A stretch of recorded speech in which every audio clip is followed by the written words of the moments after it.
দ্বাদশ অধ্যায়। सावर्णिः सूर्यतनयो यो मनुः कथ्यतेष्टमः निशामय तदुत्पत्तिं विस्तरादगदतो मम महामायानुभावेन यथा मन्वन्तराधिपः स बभूव महाभागः सावर्णिस्तनयो रवेः स्वारोचिषे अन्तरे पूर्वं चैत्रवंशः समुद्भवः सुरथो नाम राजा भूत्समस्ते क्षितिमण्डले। দেবী চরিত্রের পাঠ মাহাত্ম্য। ত্রিনয়না দুর্গা দেবীকে আমি ধ্যান করি। তাঁর স্ত্রী অঙ্গের প্রভাব বিদ্যুৎ দাম তুল্য। তিনি সিংহারূঢ়া হয়ে ভীষণারূপে প্রতীয়মানা। খড়গ ও ঢাল হাতে নিয়ে অনেক কন্যাগণ তাঁকে সেবারতা। তাঁর নিজের হাতে চক্র, গদা, তরোয়াল, ঢাল, বাণ, ধনুক, পাশ এবং তিনি তর্জনী মুদ্রা ধারণ করে রয়েছেন। তাঁর স্বরূপ অগ্নিময় এবং মস্তকে চন্দ্রের মুকুট ধারণ করে আছেন।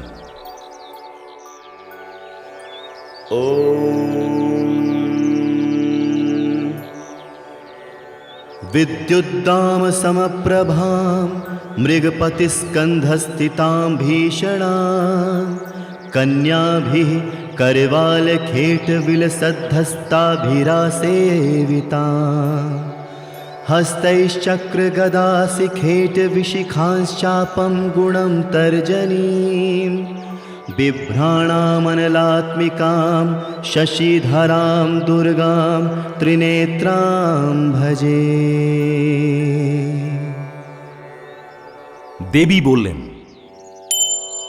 হে দেবগণ, একাগ্রচিত্তে প্রতিদিন যে এই স্তুতি দ্বারা আমার স্তব করবে তার সব রকম বাধা বিপত্তি আমি নিশ্চয়ই দূর করব।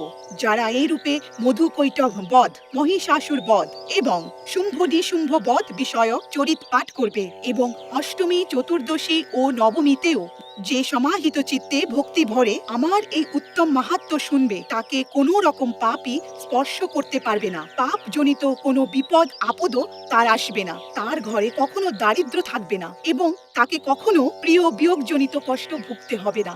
শুধু এই নয়, তাকে শত্রু, দস্যু, রাজা, শস্ত্র, অগ্নি ও জলপ্রবাহ থেকে কখনো কোনো বিপদের ভয় থাকবে না।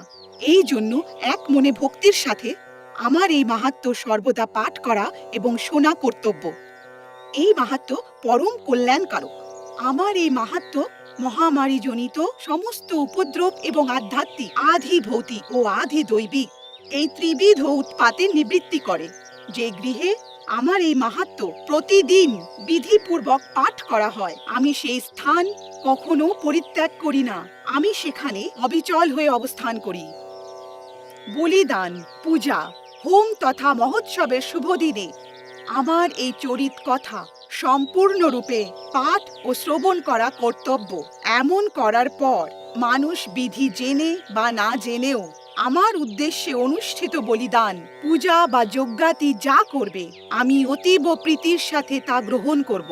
শরৎকালে যে বার্ষিক মহাপূজা অনুষ্ঠিত হয় সেই সময় আমার এই মাহাত্ম্য যে ভক্তি সহকারে শ্রবণ করে সেই মানুষ আমার কৃপায় সকল বিপদ আপদ থেকে মুক্ত হয় এবং ধন, ধান্য ও পুত্রাদি লাভ করে।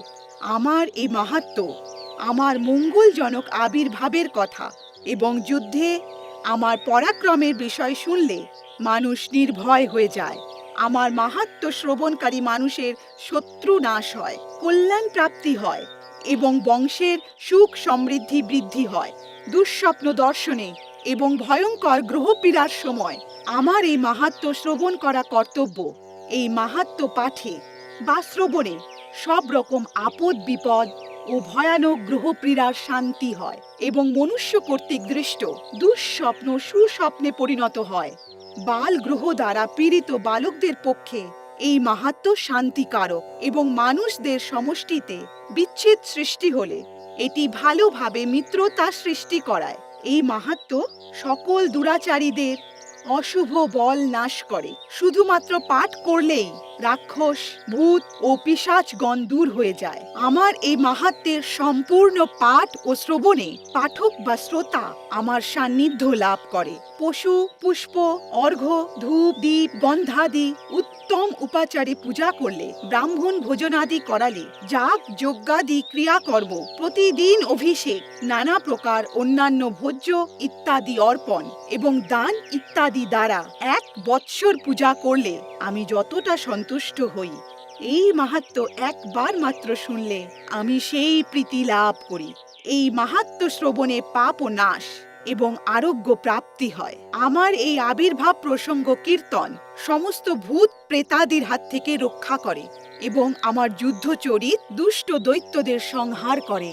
এই মাহাত্ম্য শ্রবণ করলে মানুষের শত্রু ভয় থাকে না।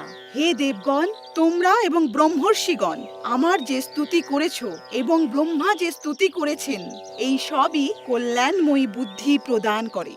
বনে, আকাশে অথবা দাবানলে পরিবেষ্টিত হলে, নির্জন স্থানে দস্যু দ্বারা আক্রান্ত হলে বা শত্রুর হাতে ধরা পড়লে অথবা জঙ্গলে সিংহ, বাঘ, বন্য হাতি ধাওয়া করলে, ক্রুদ্ধ রাজার দ্বারা প্রাণদণ্ডে দণ্ডিত বা কারারুদ্ধ হলে অথবা মহাসমুদ্রে জাহাজের মধ্যে ঝড় ঝঞ্ঝায় পড়লে, আবার অত্যন্ত ভয়ানক যুদ্ধে শস্ত্রাঘাতে জর্জরিত হলে অথবা রোগ বেদনায় পীড়িত হলে, এই প্রকার উৎকট বাধা বিপত্তি উপস্থিত হলে যে আমার এই চরিত কথা স্মরণ করে, সে এই সব সংকট থেকে মুক্ত হয়। আমার এই চরিত কথা শ্রবণ করলে আমার প্রভাবে সিংহাদি হিংস্র জন্তু এবং দস্যু তস্কর আদি ও শত্রুগণ সেই মানুষের থেকে দূরে পালিয়ে যায়। মেধা ঋষি বললেন, এই কথা বলে প্রচণ্ড পরাক্রমশালিনী ভগবতী চণ্ডিকা সেখানেই সব দেবগণের চোখের সামনেই অন্তর্ধান করলেন। তারপর শত্রুরা ধ্বংস হলে সব দেবতারাও নির্ভয় হয়ে আগের মতোই যজ্ঞভাগ উপভোগ করতে করতে নিজ নিজ কর্তব্য পালন করতে লাগলেন। জগৎ ধ্বংসকারী মহাভয়ঙ্কর অতুল পরাক্রমশালী দেবশত্রু শুম্ভ ও মহাবলী নিশুম্ভ দেবী কর্তৃক যুদ্ধে নিহত হলে অবশিষ্ট অসুরগণ পাতালে চলে গেল। হে মহারাজ, এইভাবে সেই ভগবতী অম্বিকা দেবী নিত্যা হয়েও পুনঃ পুনঃ আবির্ভূতা হয়ে জগৎকে রক্ষা করেন। তিনি এই বিশ্বকে মায়ামুগ্ধ করেন। তিনি জগৎকে সৃষ্টি করেন, আবার তিনি প্রার্থনার দ্বারা তুষ্টা হয়ে বিজ্ঞান এবং ঐশ্বর্য দান করেন।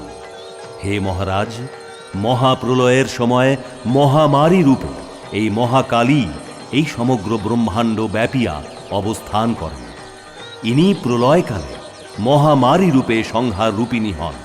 আবার তিনি স্বয়ং জন্মরহিতা হয়ে সৃষ্টিকালে সৃষ্টি শক্তি রূপে আবির্ভূতা হন। এই সনাতনী দেবী স্থিতি সময়ে বিশ্ব পালন করেন। তিনি বৈভব সময়ে মানুষের ঘরে লক্ষ্মী রূপে স্থিতা হয়ে সুখ সমৃদ্ধি প্রদান করেন।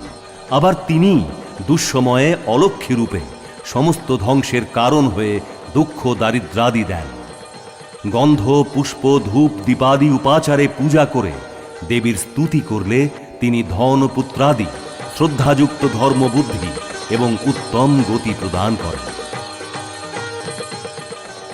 শ্রী মার্কণ্ডেয় পুরাণে সার্বণিক মন্বন্তরে দেবী মাহাত্ম্য প্রসঙ্গে ফলস্তুতি নামক 12 অধ্যায় সম্পূর্ণ হল।